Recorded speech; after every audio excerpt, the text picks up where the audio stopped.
Bonjour à tous, je m'appelle Noémie Silberg, j'ai 41 ans, 2 enfants, je suis veuve et je suis heureuse. Et oui, c'est possible. J'ai écrit un livre dans lequel je raconte la traversée de cette épreuve. J'explique que j'ai réussi à vivre après Marc grâce à mes ressources.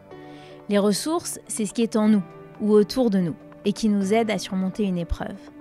S'identifier, se sentir moins seul, soutenu, compris, c'est ce qui fait du bien quand on traverse une épreuve. Les personnes que vous allez écouter raconter leur histoire, leur expérience, ont su puiser en elles les ressources grâce auxquelles elles ont réussi à rebondir, à aller mieux, à se réinventer. Elles nous confient leur kit de survie, leurs outils, leurs clés, toutes ces petites choses concrètes, pratiques, souvent évidentes, parfois cocasses, qui leur ont permis de se relever, de vaincre, de combattre et de surmonter ce putain d'obstacle.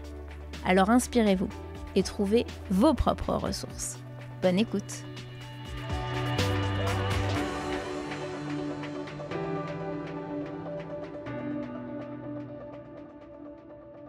On connaît Vaina Djokante pour sa carrière d'actrice qui débute avec Marie-B des Anges alors qu'elle est encore adolescente. Elle enchaînera les films pour la télévision et le cinéma, parmi lesquels 99 francs. Depuis quelques semaines, Vaina Djokante est aussi autrice avec la publication de son premier ouvrage, À corps ouvert, un récit dans lequel elle raconte l'inceste dont elle a été victime enfant. Journal d'une guérison. C'est le sous-titre de ce livre qui relate l'itinéraire de sa reconstruction et dans lequel elle évoque les ressources, aussi nombreuses que variées, qu'elle a déployées. Si j'interviewe Vaina Djokante aujourd'hui, c'est parce qu'elle évoque dans ce récit une image qui me parle beaucoup et qui lui est inspirée par sa mère, celle d'une balle qui, lorsqu'elle tombe, rebondit toujours plus haut. Merci Vaina d'être là dans Ressources. Merci de parler d'une chose si essentielle que la reconstruction et la résilience. Est-ce que tu peux nous dire comment finalement ce livre est né, 20 ans après les faits? Qu'est-ce qui a été le déclencheur de l'écriture, qui pour moi est une ressource essentielle? Oui. Le déclencheur, c'est il y a 1 an, quasiment pile. J'avais lu des choses sur Adèle Haenel, qui partait aussi de ce milieu.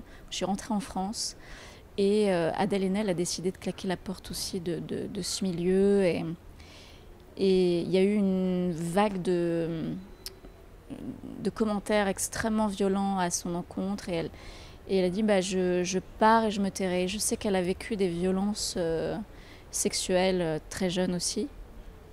Et je me suis dit, si elle part et qu'elle se tait, on doit être encore plus nombreux à parler.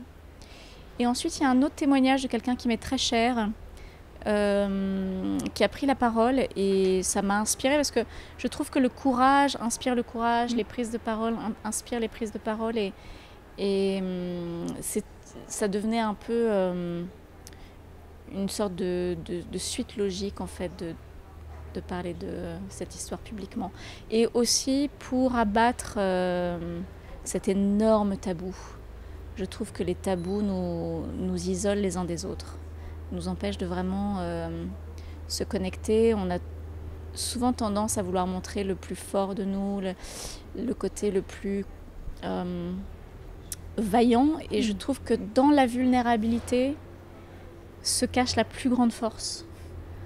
Et quand on admet en fait, et quand on montre aux yeux du public ses failles, ses vulnérabilités, sa souffrance, ça donne une force incroyable. Donc ça, c'est... Et ensuite, donc j'ai écrit un petit texte sur les réseaux sociaux qui est devenu viral, et j'ai eu des propositions de maisons d'édition, dont une qui est la maison d'édition Robert Laffont, qui m'a dit voilà, les portes de la maison vous sont grandes ouvertes. J'ai aimé aussi cette phrase. On s'est rencontrés et ça a été une évidence. Et moi j'ai dit voilà, je veux écrire un livre sur mon histoire, mais je veux pas écrire un livre sur l'inceste, je veux écrire un livre sur la guérison de ce traumatisme et sur mon expérience de réparation. Et ça t'a fait du bien d'écrire? Est-ce que cet exercice t'a apporté du positif? Énormément.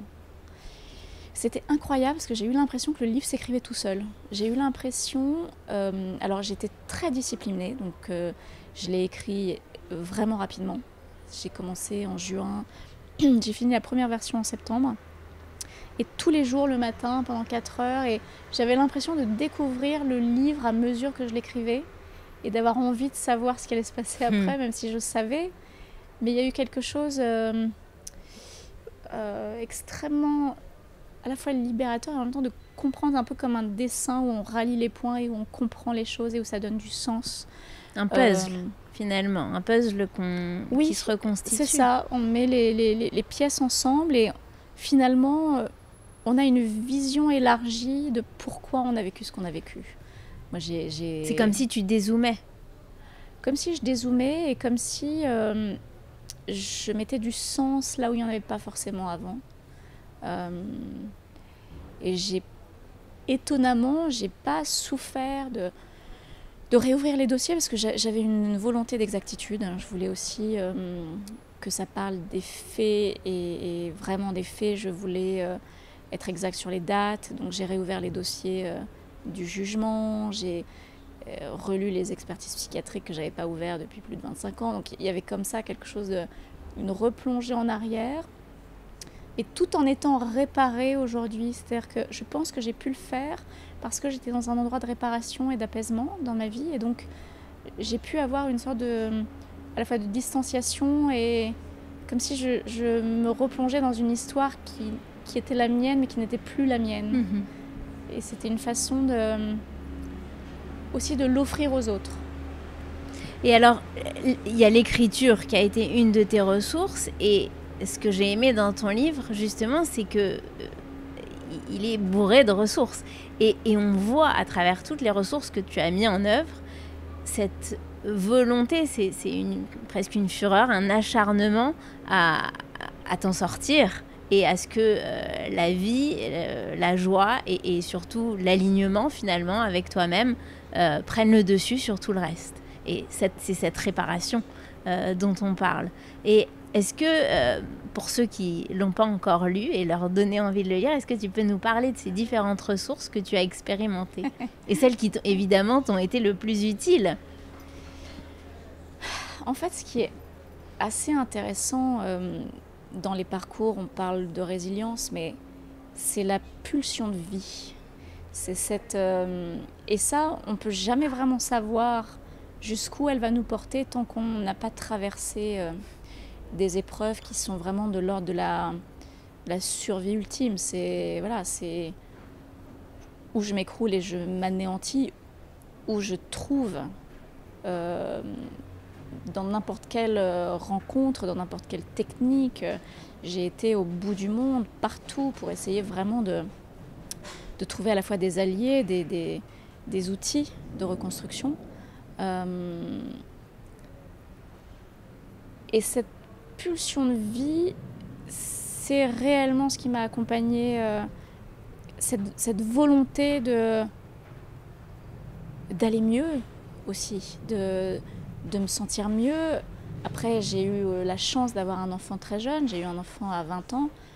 Je ne sais pas si seule, j'aurais trouvé le fuel, le moteur pour m'en sortir coûte que coûte, mais je me suis, c'est ce que je dis souvent et même dans le livre, je me suis autoproclamée cobaye de la guérison de l'inceste.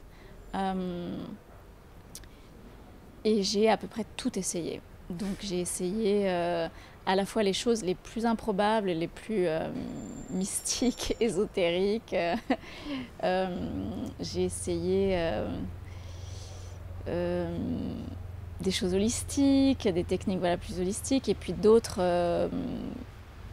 qui ont vraiment marché, qui sont des techniques qui sont plus axées sur la traumatologie. EFT, qui est une technique aux États-Unis qui a été développée et qui marche très bien, qui est du tapping, où on retourne à l'endroit du traumatisme et on réexpérimente, mais dans un cadre sécurisant et sécurisé, l'émotion qui a été figée et qui a été bloquée au moment de la sidération du traumatisme.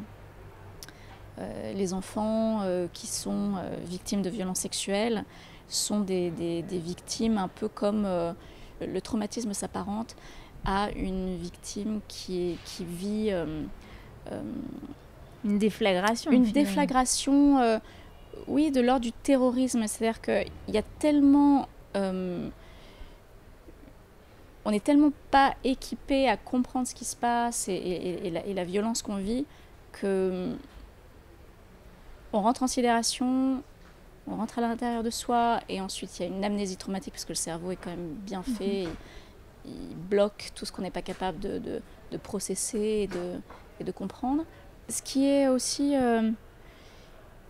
intéressant dans les parcours de résilience, c'est que tout ce qui sert à aller mieux, et parfois ça diverge en fonction d'une personne ou d'une autre, hein, mais le fait d'essayer des choses et de voir par l'expérience, parce que parfois on dit voilà, moi ça a marché pour moi mais ça n'a pas marché. Ensuite selon les thérapeutes, il y a des thérapeutes avec qui je dirais la clé c'est d'avoir confiance. Ouais. C'est de donner, on accorde sa confiance à quelqu'un pour aller revisiter un espace traumatique, mais le revisiter avec plus de conscience, plus de distance, et donc de pouvoir se libérer de l'émotion qui a été bloquée et en même temps se distancier aussi de ce qu'on a vécu.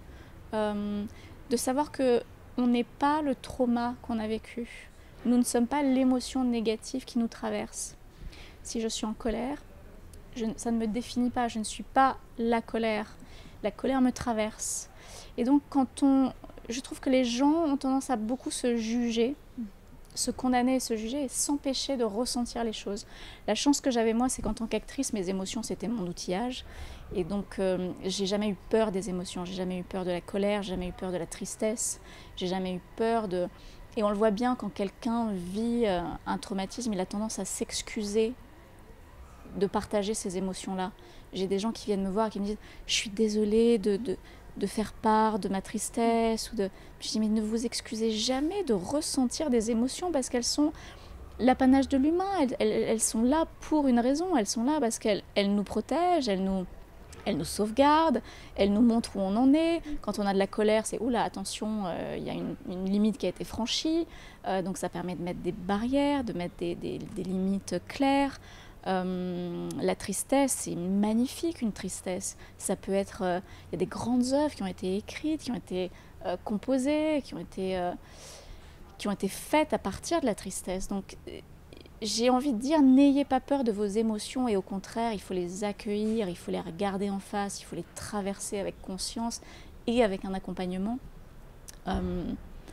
Et si vous êtes en colère, prenez des gants de boxe, allez taper sur un sac de sable, casser une assiette, allez hurler dans la forêt.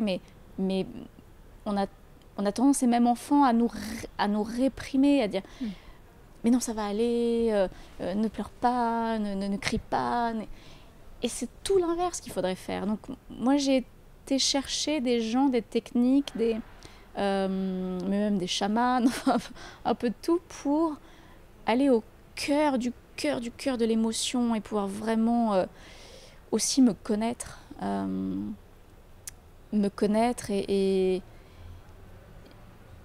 les revivre, mais les vivre voilà, sans essayer de les court-circuiter ou de regarder aussi son ombre vraiment et de se pardonner, d'être doux avec soi, Je dirais que tout mon parcours a été de revenir à plus d'amour de moi. En fait. De bienveillance. Et de bienveillance et de douceur et de...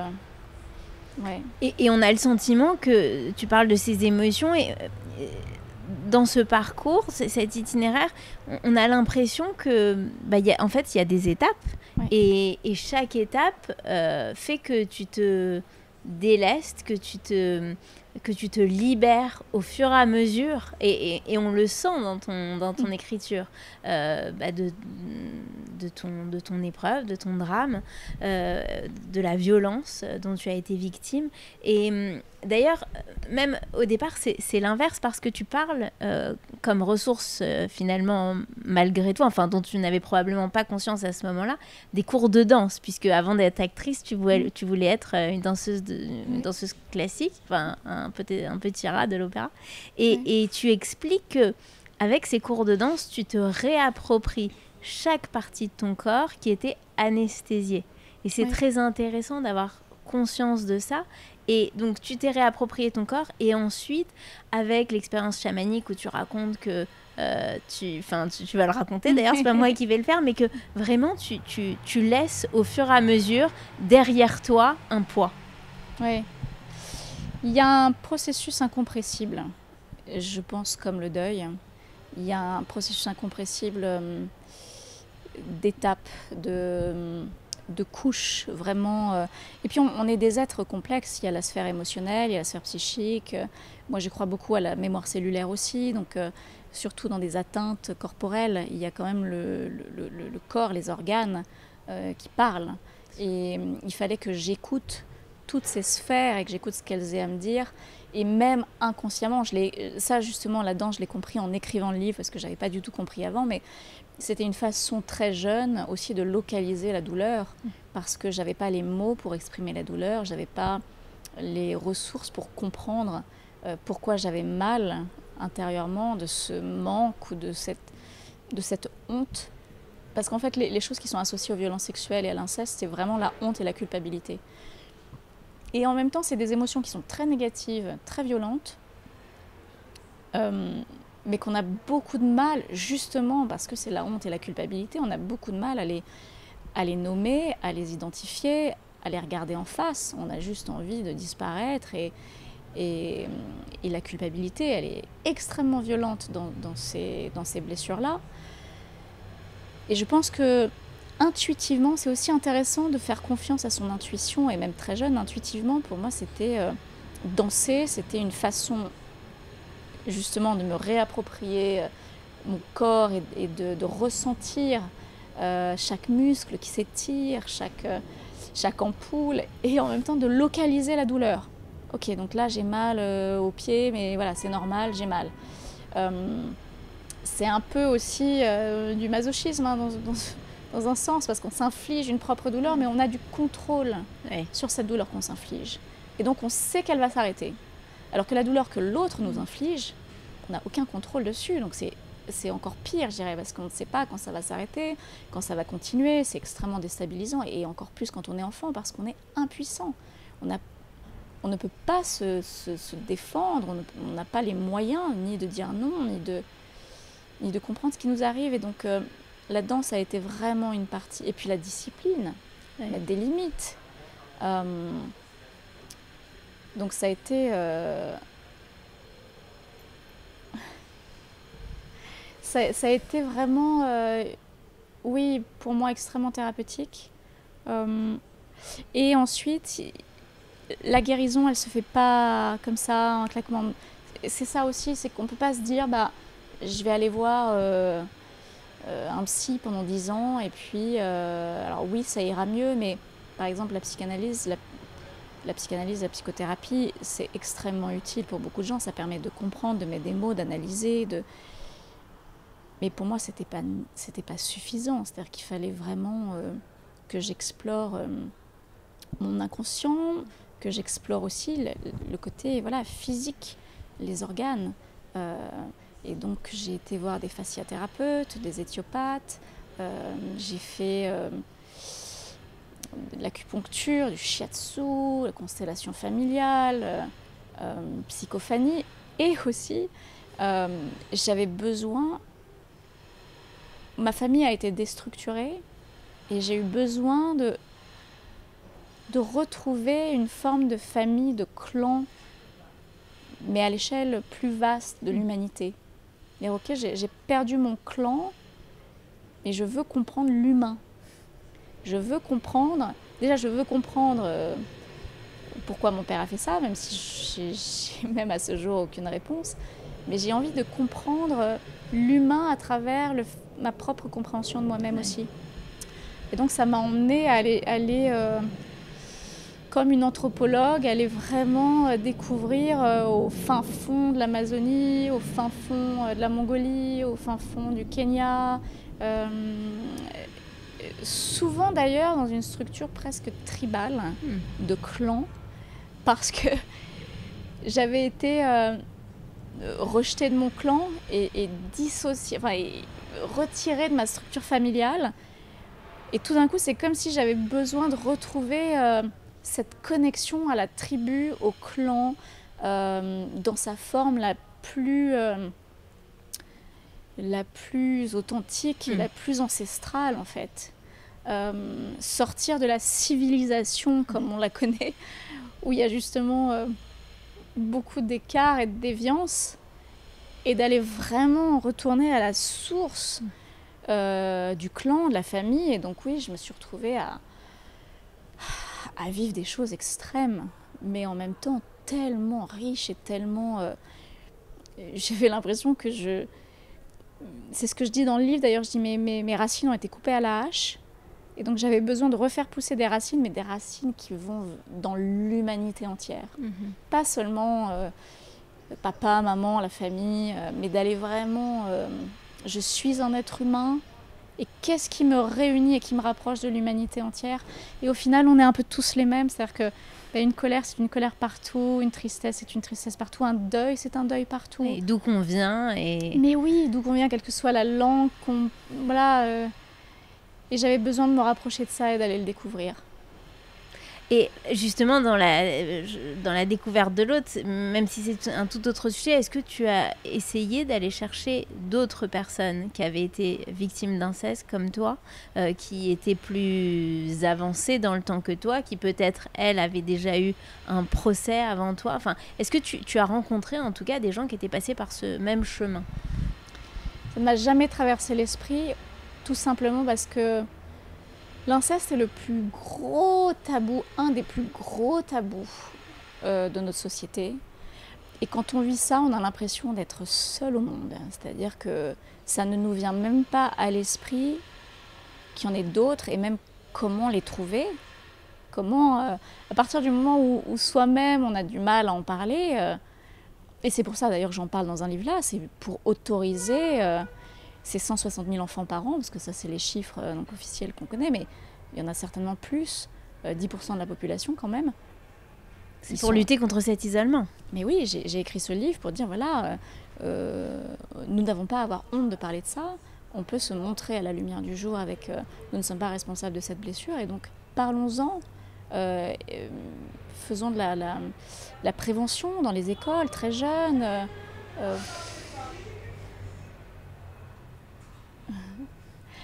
faisons de la prévention, parce que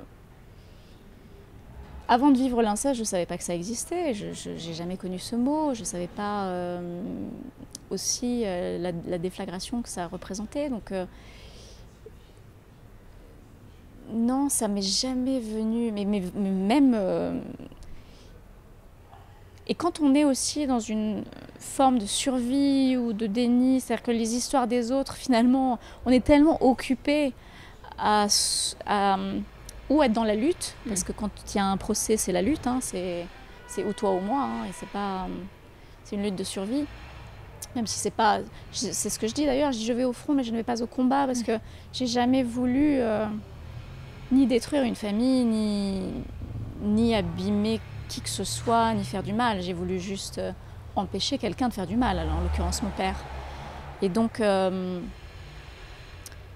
tout ce parcours-là, quand on est à la fois dans le combat et après dans la reconstruction, on est beaucoup trop sur son nombril, et il le faut, hein, on est occupé vraiment sur soi. Donc quelque part les autres, il n'y a que maintenant où je suis capable d'entendre vraiment le récit des autres et l'accueillir et apprendre de ces récits. Et tout d'un coup, je me rends compte de la partie voilà, immergée de l'iceberg, qui est énorme, énorme, énorme. Et je me dis, mais mon Dieu, j'ai plein de frères et sœurs qui ont traversé les mêmes choses. Et c'est un peu, c'est ce que je dis aussi souvent, c'est un peu comme les vétérans de guerre qui se reconnaissent au premier coup d'œil. on se regarde et on se reconnaît, on sait que... On se sent. On se sent, exactement. Ou comme les anciens addicts qui comprennent comment on se sort d'une addiction. Ou comme donc tous ceux qui ont vécu certains traumas, on n'a presque même pas besoin de se parler pour se comprendre. Et chaque mot résonne. Et parfois même, effectivement, maintenant je me rends compte, certains mots que je vais prononcer en télé ou en podcast ou va résonner chez quelqu'un. Par exemple, je parle du tabou dans le tabou. Dans l'inceste, la culpabilité, elle vient aussi, dans certains cas, des sensations, des spasmes, des sensations de plaisir qui sont physiologiques. Ça, c'est le tabou ultime. C'est-à-dire que personne n'ose aborder ça parce que c'est vraiment la clé de pourquoi est-ce qu'on se sent coupable. Parce qu'on a pu avoir à certains moments des sensations physiologiques agréables et pas de douleur. Dans certains cas, c'est de la douleur et donc c'est plus facile d'identifier la violence. Mais quand c'est une violence qui est une violence entourée de douceur et on n'a pas pu dire non et on n'a pas pu et on a même ressenti des choses comme ça, on se sent sale et responsable. Et ça, en le nommant, en disant ça, j'ai énormément de gens qui sont venus vers moi après en me disant mais mon Dieu, j'ai fait 20 ans d'analyse et je n'avais pas, et pourtant, voilà, je travaille dessus, mais je n'avais pas mieux et je n'avais pas réussi à conscientiser ça. Et donc le fait de l'entendre pour certaines personnes, on se dit mais bon sang, mais voilà quoi, c'est bien sûr, c'est ça et le fait de conscientiser et de comprendre, c'est déjà 50% du travail de fait. Après, voilà. Et donc ces réactions, et l'écriture de ce livre et les réactions que tu as pu avoir de ton public, de tes lecteurs, t'a mené vers un engagement et un militantisme qui t'occupe énormément aujourd'hui. Ah oui, c'est très étrange parce que c'est quand on ouvre les yeux, on ne peut plus les refermer en fait. On ne peut plus être dans l'inaction quand on a eu accès à ces statistiques, à ces chiffres, à ces récits, à ces témoignages. Et en même temps, alors militantisme, il y a plein de formes de militantisme. Je crois que certaines choses passent mieux avec de la douceur. Et donc, il faut des étincelles, il faut des gens qui mettent des coups de pied dans les fourmilières pour faire réagir. Il faut des gens qui sont plus des guerriers, on va dire. Moi, dans mon engagement, je l'axe sur la reconstruction. Je l'axe sur à la fois le pendant, mais l'après. Et je l'axe aussi sur ce que j'aurais aimé recevoir quand j'étais au fond du trou. C'est-à-dire, quand j'étais au fond du trou, j'avais envie de douceur et j'avais envie d'une main tendue et d'une écoute qui soit rassurante. Tout ce qui était très agressif ou très violent, c'était trop pour moi. Et donc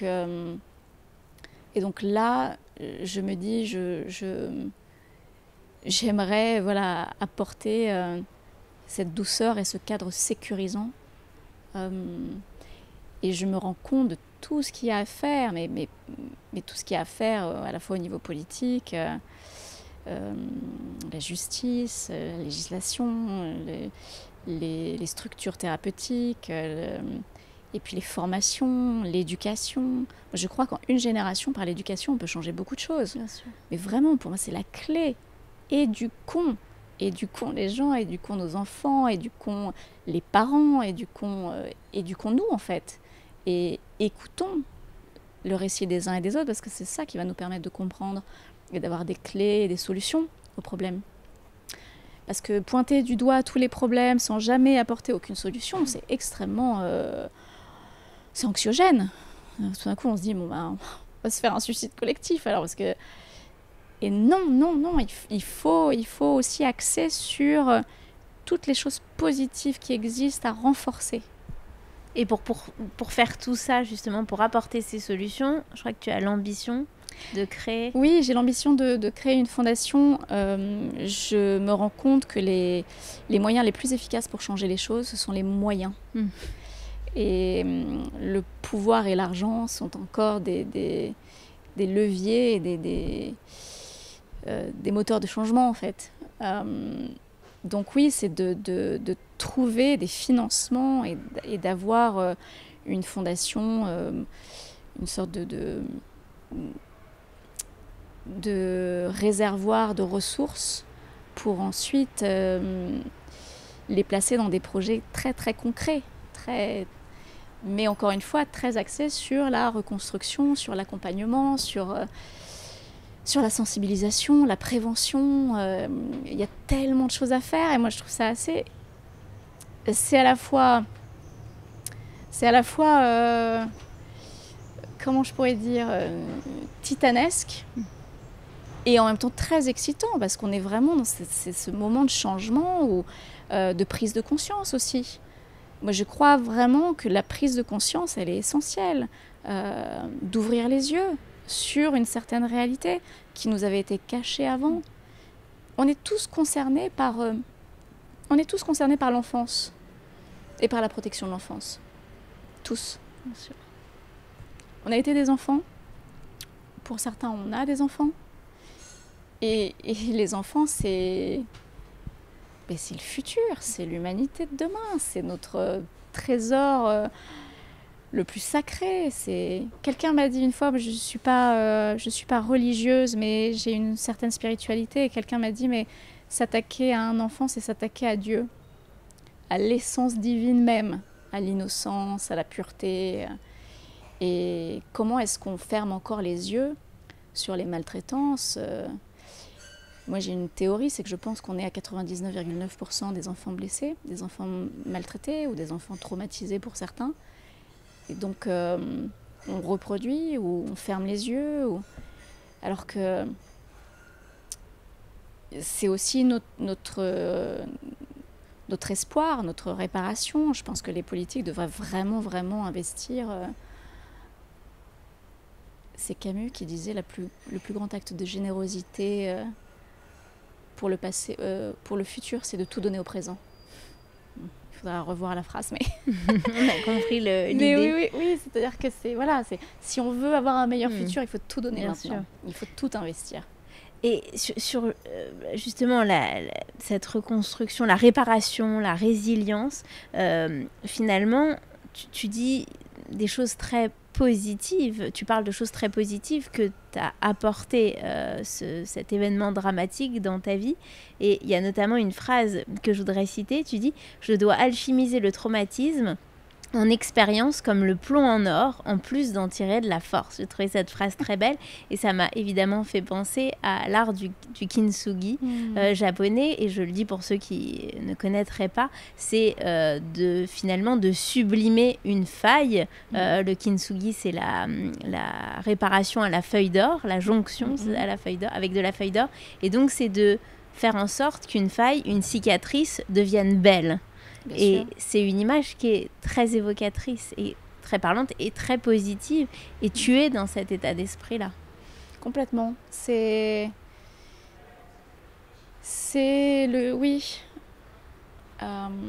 Et c'est intéressant parce que je veux appeler ma fondation la Fondation des enfants Kintsugi. Donc, ça tombe vraiment pile poil. Oui, parce que c'est la représentation. En fait, on a tendance à vouloir camoufler ses blessures, à les cacher, alors que ces brisures, elles nous constituent et elles nous rendent encore plus beaux, encore plus uniques. Et donc, tout ce travail, ce mot, il représente la résilience par excellence, parce que c'est d'en faire quelque chose aujourd'hui. Je suis un bien meilleur être humain que je n'aurais pu l'être avant. Alors, j'aurais préféré ne pas le vivre, mais en même temps, et effectivement, pour une personne qui se reconstruit, il y en a combien qui se détruisent. Donc ça aussi, je pense qu'on n'a pas tous la même faculté, les mêmes capacités de résilience et de reconstruction, ou même de pardon, ou même de force de vie. Et c'est pour ça qu'on se doit de protéger. C'est pour ça que je me suis toujours dit, je me suis toujours sentie... je me suis jamais vraiment identifiée à la victime, même si je suis une victime circonstancielle. Ça m'a toujours dérangée d'être identifiée comme une victime, probablement par orgueil. Mais en tout cas, ça a toujours été très difficile pour moi de me dire que je suis une victime. Et donc, je me suis toujours identifiée comme une personne qui a la force et la capacité de traverser tout. Et en ce sens, ça m'a aussi donné un sens de la responsabilité et du devoir de protection des plus faibles. Tout d'un coup, c'est ce que j'ai fait avec ma petite sœur et peut-être que j'aurais probablement pas porté plainte si ma petite sœur n'avait pas vécu les mêmes choses. Mais ce besoin de protéger le plus faible, le plus faible, le plus vulnérable, parce qu'on ne sait pas si ils vont avoir aussi cette ressource et cette capacité. Donc autant ne pas les briser. Mais pour ceux qui ont été brisés et qui ont cette ressource, cette force, oui, il y a une responsabilité, il y a un devoir de protection, il y a un devoir d'en faire quelque chose. Oui, de tirer un enseignement. De tirer un enseignement et de transmettre. C'est une expérience qui est dramatique, mais c'est une expérience qui apporte un certain nombre de choses. On ne peut pas savoir avant de vivre l'expérience et les choses, on ne peut pas savoir comment on va réagir. On ne peut pas savoir quelle va être notre capacité, nos ressources.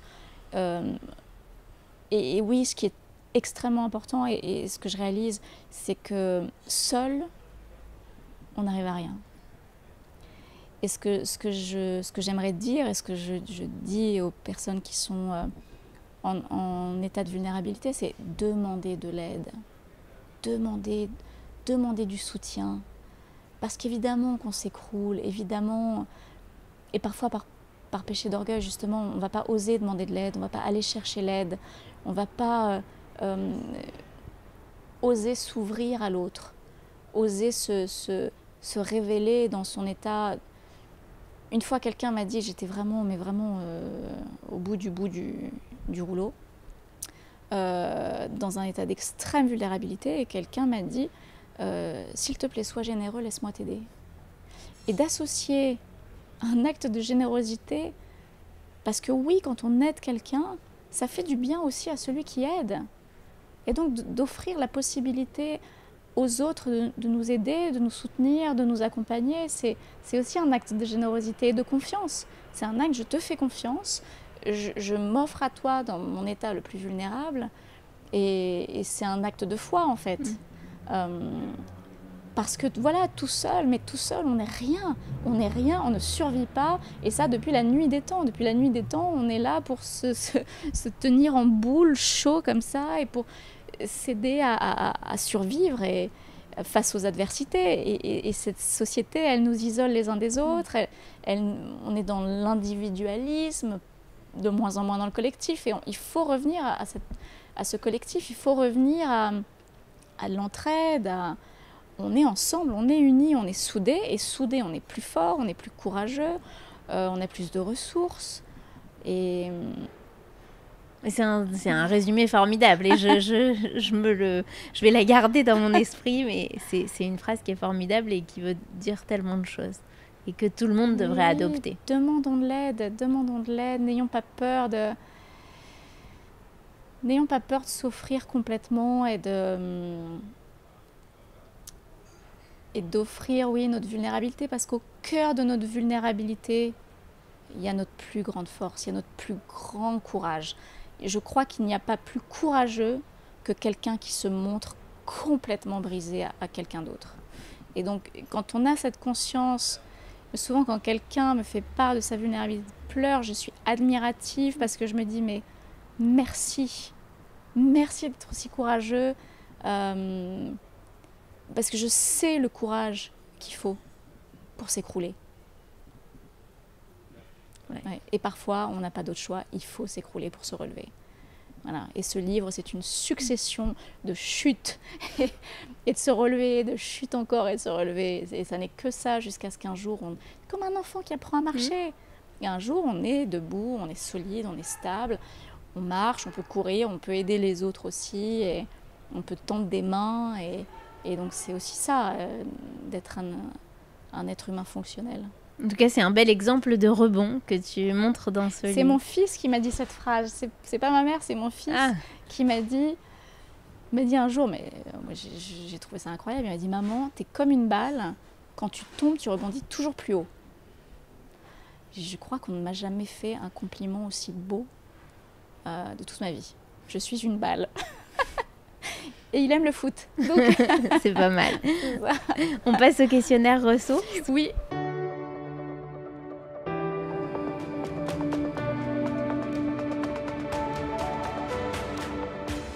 Quel est ton lieu, réel ou imaginaire, qui représente pour toi le calme ou la sérénité? Réel ou imaginaire alors, je dirais réel, mais les steppes de Mongolie.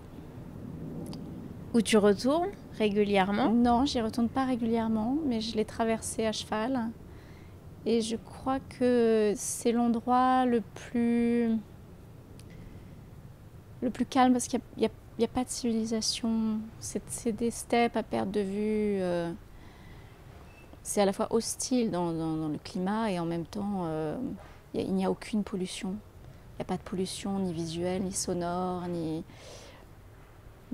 olfactive, il n'y a aucune pollution. Tout est, je dirais, tous les endroits où la nature est souveraine est encore, je dirais, pas abîmée par la main de l'homme. Sont des lieux qui ressourcent énormément. L'océan aussi, la mer, l'eau, les cascades. Et dès qu'il y a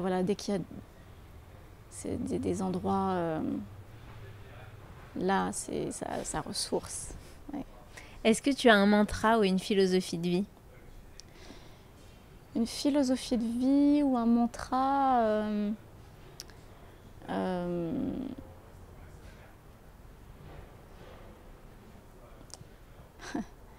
philosophie, c'était si je n'avais jamais changé, je ne serais jamais restée moi-même.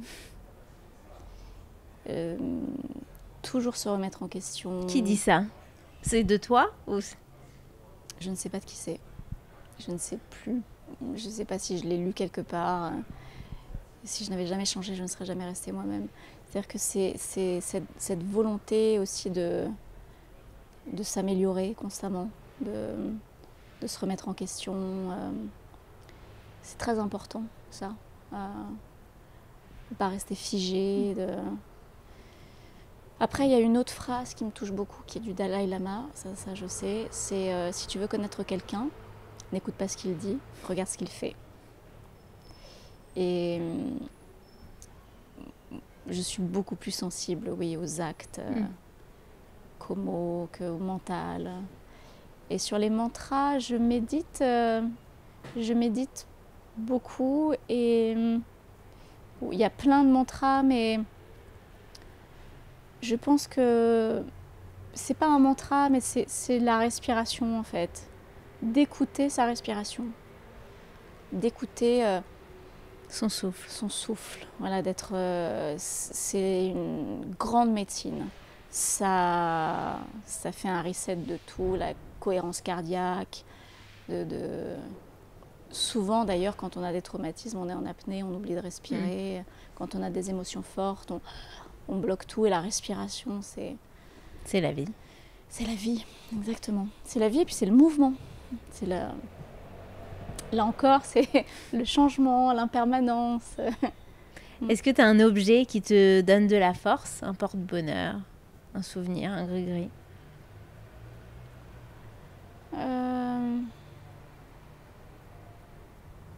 J'en parle dans le livre, il y a ma lionne.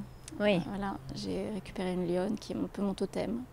Que tu as acheté que j'ai acheté. Enfin, qui est qui est une lionne naturalisée. Elle est morte d'une maladie. Mais elle et qui t'a appelé dans la vitrine d'un magasin. Oui.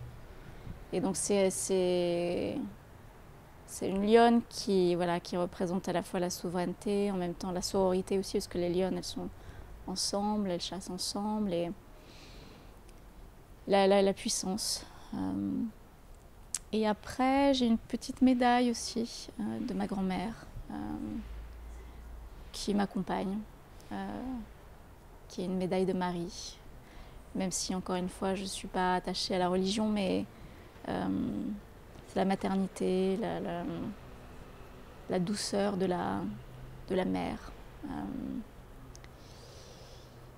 J'en ai quelques-uns, j'en ai pas mal si je devais les énumérer. En fait, c'est surtout des objets qui me rappellent des moments ou des personnes, en fait. J'attache beaucoup d'importance à l'énergie que les objets portent en eux, plus qu'à la valeur même des objets, c'est plus voilà, comment ils me font me sentir. Est-ce que tu as une référence culturelle, ressource? Ça peut être un livre, un film, un personnage?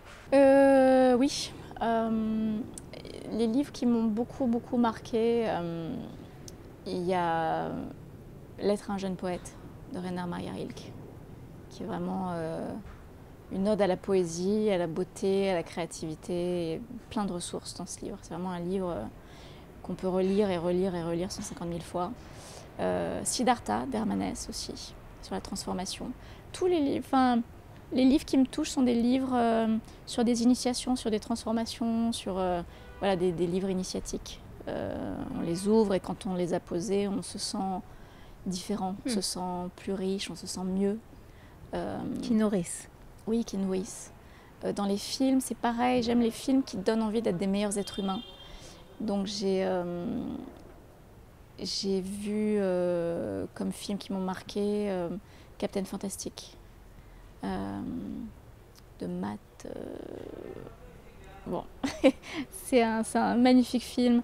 Voilà, j'aime les films comme Little Miss Sunshine, comme Into the Wild, comme ces films indépendants qui donnent envie d'être des meilleurs parents, des meilleurs êtres humains, en fait.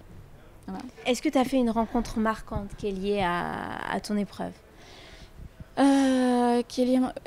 Oui, une femme coréenne qui s'appelle Hye Jong, qui est dans le livre, qui est une sorte de maître. Mais les maîtres, en fait, ils arrivent quand on est prêt, mais c'est surtout... quand je dis maître, c'est des gens qui sont arrivés à un certain endroit de conscience et qui, par leur simple présence et leur acte et ce qu'ils font, vous enseignent. Je suis très sensible à l'exemple. Très sensible à les maîtres spirituels qui vont parler, mais qui ne sont pas alignés et qui ne sont pas en intégrité avec ce qu'ils disent. Ça n'a aucun poids. Je regarde beaucoup plus voilà, les actes, la manière de vivre, la manière de se comporter avec les autres. Et donc elle a complètement transformé. Je me suis dit, je veux être elle quand je serai grande, en fait. je veux être cette personne. Donc c'est une femme coréenne qui s'appelle Hye Jong et qui m'a initiée à une technique qui s'appelle le Sun-Do, qui est une pratique d'art martial. C'est une discipline taoïste. Voilà. Et mon compagnon, mon fiancé, lui, c'est... Ouais, c'est même pas qu'il m'inspire, c'est que c'est l'évidence de l'amour. Je savais pas qu'on pouvait aimer comme ça avant et que c'était tellement évident, en fait. Il n'y a pas de question. Il y a des difficultés, mais des difficultés qui nous font grandir. En fait, là aussi, on s'aide à être des meilleurs êtres humains. On s'accompagne dans un chemin d'évolution. Et ça, c'est extraordinaire, vraiment.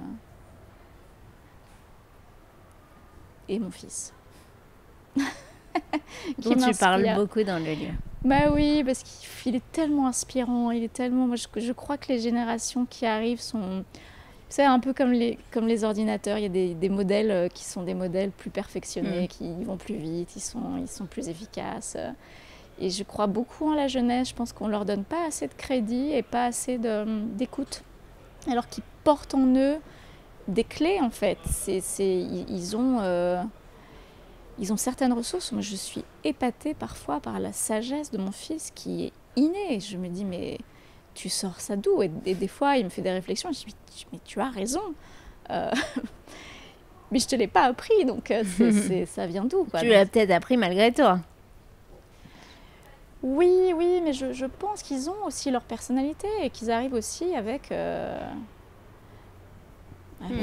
qui ils sont, en fait. Ouais. Et qui ils sont, parfois, c'est... Sur certains points, moi, je trouve que c'est plus évolué encore que nous, ou que les générations.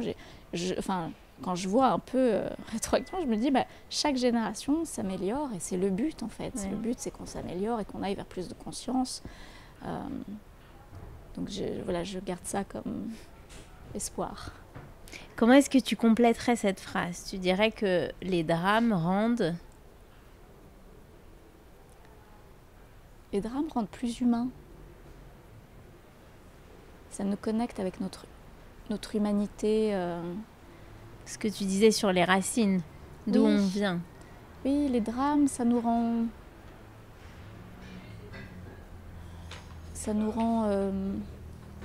plus ouverts à l'autre. Vous savez, quand il y a des drames, des grandes catastrophes, moi une fois j'ai dû quitter ma maison parce qu'il y avait un incendie. Donc j'ai dû partir comme ça, juste prendre un sac.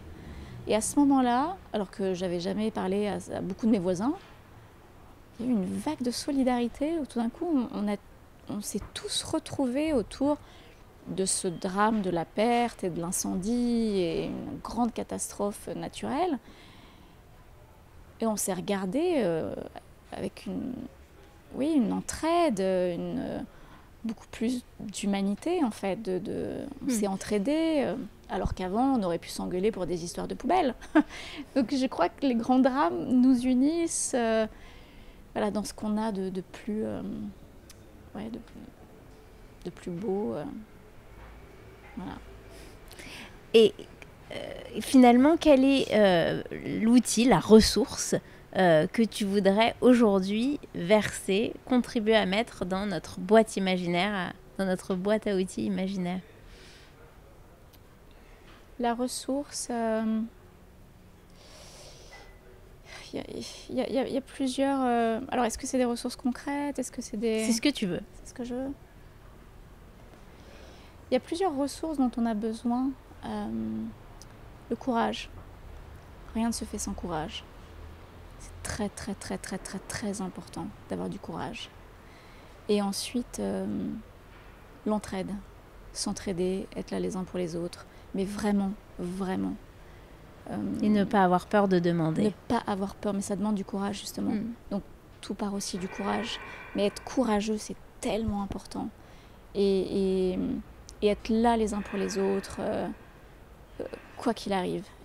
Donc, je dirais la solidarité, l'empathie. On ne sait pas... Souvent, on se juge les uns les autres et on ne sait pas.